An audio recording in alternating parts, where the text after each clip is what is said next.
Social media can be a really inspiring place. I mean, it's also very much a time suck, but I know I get inspired by new ideas when I spend time there. So between new recipes, home improvement, organization ideas, I mean, it's definitely a source for inspiration. But what about all these viral organization trends? Are they actually useful? Well, today on this video, we're going to break that down. I'm Katie Wells, a declutter expert, host of the Maximize Minimalist podcast, and through my podcast, this YouTube channel, and my online programs, I've helped thousands of people declutter. Okay, the first organization trend I want to tackle are built-ins.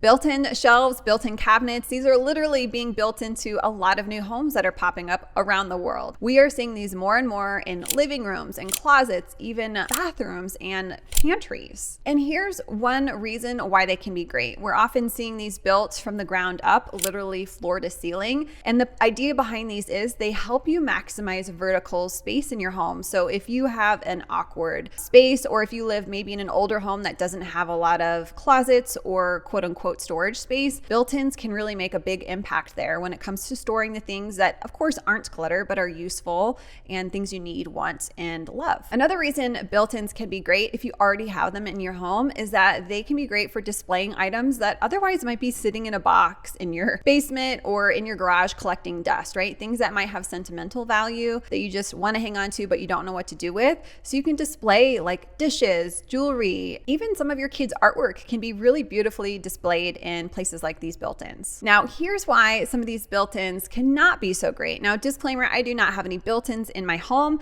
A lot of homes are actually, again, built with these in place, and I know people who completely renovate different spaces in their home to add built-ins, but you need to keep these not so great kind of aspects of them in mind. Number one is they can be really difficult to style in a way that doesn't either look or feel cluttered or messy. Remember that even if you do place things in these built-ins, stuff that you use, love, want, and need, even if it does have a purpose and you do want to keep it, when you're sitting in your living room, if that's where your built-ins are, and you're looking at these built-ins all the time while you're watching TV, right? They're in the background, maybe behind or nearby. It creates more visual stimulus. And the more visual input we have going into our brains, the more overwhelmed our brains get. So this is one kind of negative aspect, I guess, of having built-ins, assuming that you fill all the nooks and crannies with stuff. I know lots of people who struggle to style them and they didn't feel like they had the appropriate home decor pieces that they want displayed in there. So what's our natural tendency as human beings is to fill up any white space with stuff. And so a lot of these people I've known have gone out to home decor stores, like just chasing different decor items,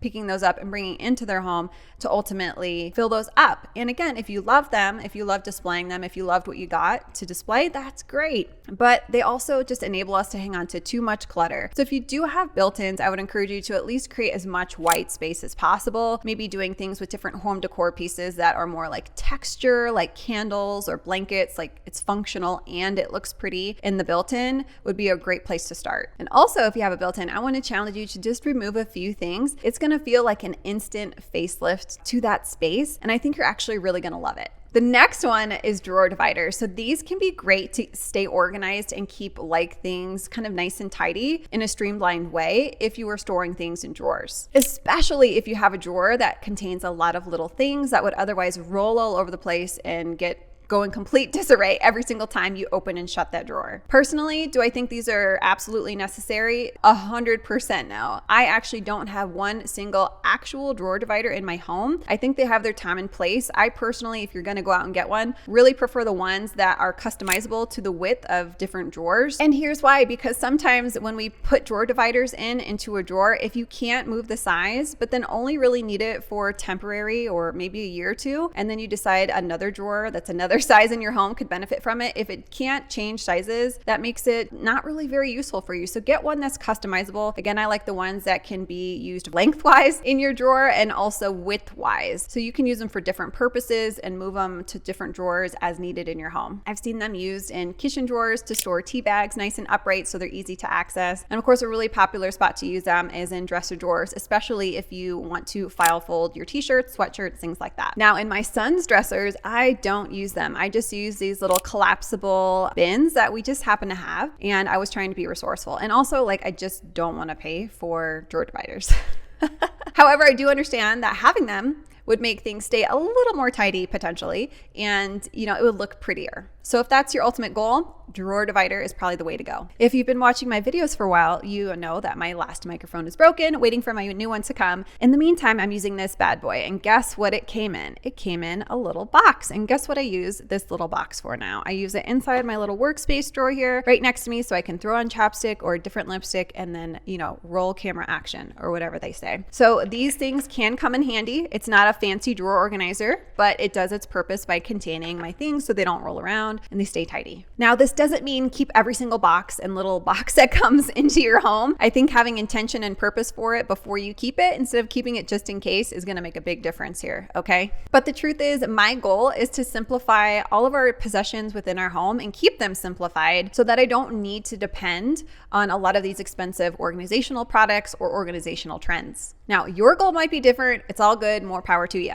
The next one is clear containers, specifically ones that are stackable and go into your fridge. This is like wildfire on Instagram. Now, I don't spend any time on TikTok. That's by design, but people send me videos from TikTok just to see my thoughts. And there's so many bins in fridges, and it's kind of madness to me on a whole other level, but let's dive in. There are a lot of different reasons why clear bins really right now are growing in popularity with homeowners. So it gives your fridge in your homes a more kind of uniformed, streamlined, organized look. And I will say it is convenient to be able to open the fridge and look in and see what's there, but you don't need clear bins to be able to do that. I don't know, is it just me? And I get it. These stackable bins are gorgeous and look beautiful, don't they? But you knew there was a but coming, didn't you? I know people who've opted to purchase a lot of these stackable bins for their fridges, and guess what? The majority of them had instant regret, and here's why. Because when they came home from the grocery store, not everything fit so perfectly into these bins like it would appear they do on Instagram or TikTok or whatever video you're watching. Now, if you tend to decant or do this with spices, right? Maybe you put everything into pretty jars. Anyone who decants tends to have this space, this overflow bin where you keep all the overflow, but that's simply not possible with refrigerated items. You can't keep those out of the fridge if they don't fit in these pretty little bins. And so everything ends up still getting shoved into the fridge anyway. And then there's some in the bins and some out of the bins. This drives me nuts. What's the freaking point? I don't get it. And then it doesn't always equal the amount of bins you have. It gets actually really complex. And then you have the cost. For example, this bin right here, one of those costs $28. And I'm no mathematician, which is why I use my phone to do the math. 28 times, I think there's 15 in those pictures in this particular fridge. That's $420 in stackable bins. And why do we need plastic bins to stick juice containers into? I don't get it, but if it's your thing, roll with it. To me, I see a lot of wasted money and a lot of plastic that's just completely unnecessary. But remember, there's not a one size fits all when it comes to organization or decluttering. So one thing I learned on my declutter journey is that more information doesn't always lead to more or better results. I had all the free checklists, I read all the blogs, and nowadays, if I was struggling with clutter, like a lot of people out there, maybe you've accessed and watched all these TikToks and all these reels and all these YouTube videos, but no matter what resource or avenue you're looking for support, a lot of those things, if you're anything like I was, none of them moved the needle for me. I actually didn't make progress. I had 500 free checklists from Pinterest that told me how to declutter, what to declutter, where to start, yet I didn't ever take action because I was overwhelmed. And maybe you've seen that play out in your life too, right? More TikToks, more reels, more YouTube videos, more social media inspiration. It doesn't always lead to results. And often it leads to spinning wheels. Then one day I realized I just need to simplify the declutter process. Kind of ironic, right? So I chose one path that ultimately I decided to create myself that would help me stay focused, take action, be consistent, and move the needle. And I realized very quickly that I had to switch my thinking from I have an organizational problem to I don't have an organizational problem. What I have here is a true clutter problem. So ask yourself, what is one thing I can do right now to move the needle, to make progress? Simplify it. Take action on literally one thing. Maybe for you, after watching this video, that is buying a few organization bins. That's all good. Maybe you realize it's not an organization problem you have, it's an excess, it's a clutter problem. So your action would be to declutter. Or maybe you're looking around your house at a lot of the piles everywhere and going, this is just an expected mess. That's typically just a habit and consistency issue. So dial in on what the problem is. If you don't understand the true problem, you're never going to be able to create a solution that's actually going to work. Because here's what a lot of people do. Maybe you have a walk-in closet and it's overflowing. There's so much stuff, you're overwhelmed. A lot of people's go-to, instead of to declutter, is to to hop on Pinterest or Reels or whatever and look for ideas for how to maximize storage. So you go, oh, if I just had built-ins, right? If I could just spend maybe a couple grand redoing my closet, put these beautiful built-ins in, then that would solve the problem, but it doesn't. In fact, sometimes, like I mentioned earlier, all those built-ins do is enable us to hang on to too much. And I can promise you, if you have a clutter problem in your wardrobe, built-ins aren't going to solve that. Remember that too many hacks and too many ideas on social media or whatever viral platform you're using can not only equal too much physical clutter, but also too much mental clutter too. So another great question to pose and ask yourself is, what is the priority here? What do I need in this season? The answer that's going to help all of those is to guess what? It's to declutter. It's to let go. Get rid of the excess, get rid of the unwanted, the unused, the unnecessary, the unneeded. It's going to be an instant facelift to your home and also, quite frankly, your attitude. You're going to feel so much better when you have less clutter in your house. Truth be told, listen, a lot of these trends and organizational aspects can be fun to adopt if you need them. But when it comes to creating intentional change, you need intentional information, which is why I'd love for you to join me in our next 14-day Clutter Crusher Challenge. This challenge is perfect for you literally no matter where you are in your declutter journey. If you've been decluttering for years or if you're just beginning your declutter journey, you will walk away with new tools to add to your declutter toolbox so you can make massive progress in